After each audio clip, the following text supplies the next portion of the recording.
Hello, this is PICKCOMPUTING GCSE Computing video number 9, looking at data representation and units of data.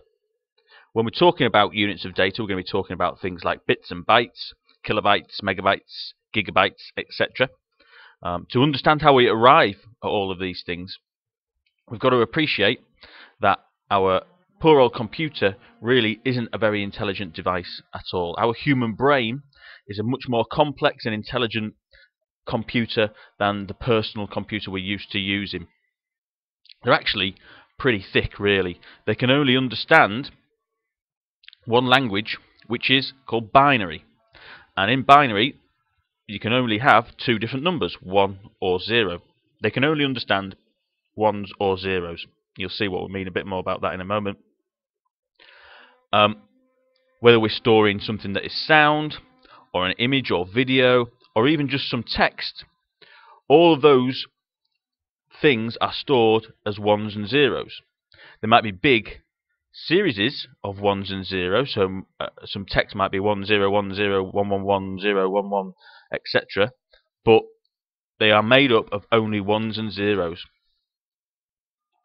So if we were to look at a RAM memory chip, on there somewhere there will be thousands, millions of little components, transistors, capacitors, and each component that stores data will only store a 1 or a 0. There will be little slots on there, thousands, millions of them, but they're only capable of storing ones or zeros. Each one stores a 1 or a 0.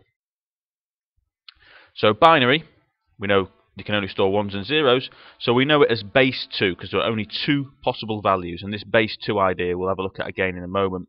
It's an important concept to get your head around. But bi means 2, so we can only store ones and zeros. It is base 2.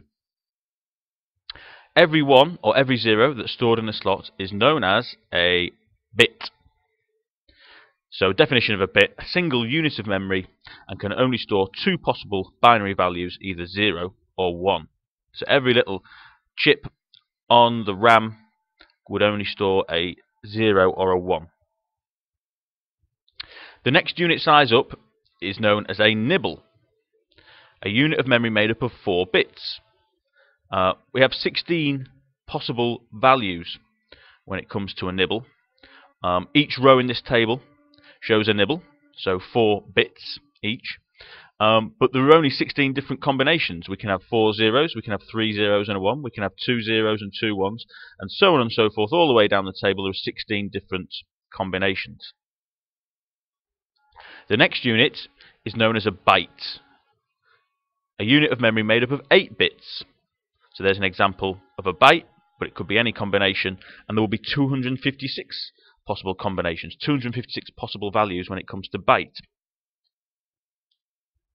The next unit up is kilobyte, and that would have a symbol of KB.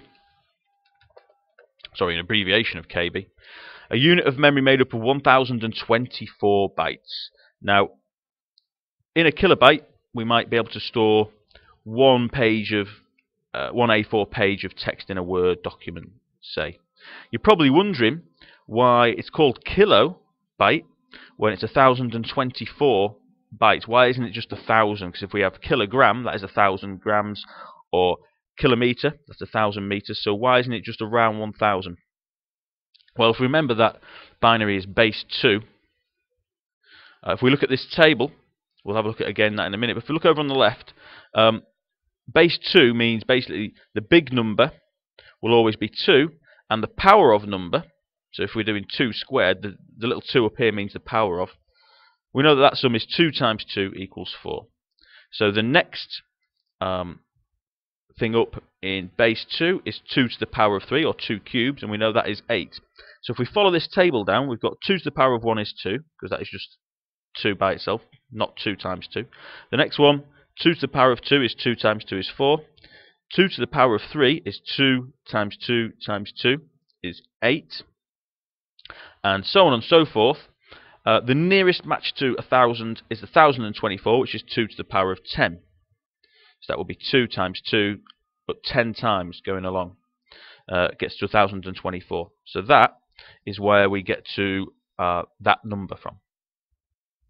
The next unit up from kilobyte is megabyte, MB, a unit of memory made up of 1024 kilobytes. If we think about an MP3 song typically is 4 megabytes, then that might give us an idea of what sort of thing we can store in 4 megabytes. Next unit up is gigabyte, GB, and this is 1024 megabytes. A DVD could hold 4.76 gigabytes.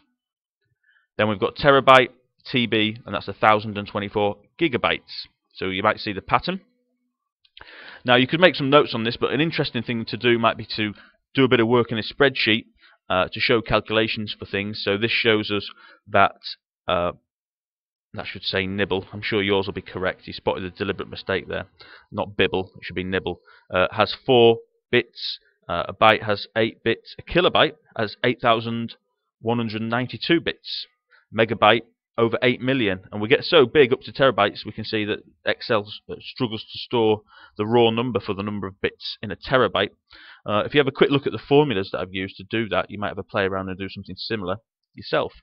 But you might also show the number of bits in, say, 4 megabytes instead of just 1, or the number of bytes in 6 gigabytes. You could have a good play around with a spreadsheet model to show this sort of thing so you get better understanding of it. So if you want to use these formulas, pause the video and have a look at those. Also try some calculations, maybe even just using a calculator. And there are some here on this slide. You can pause this and have a go at those questions to get a better understanding of this. Thank you for watching.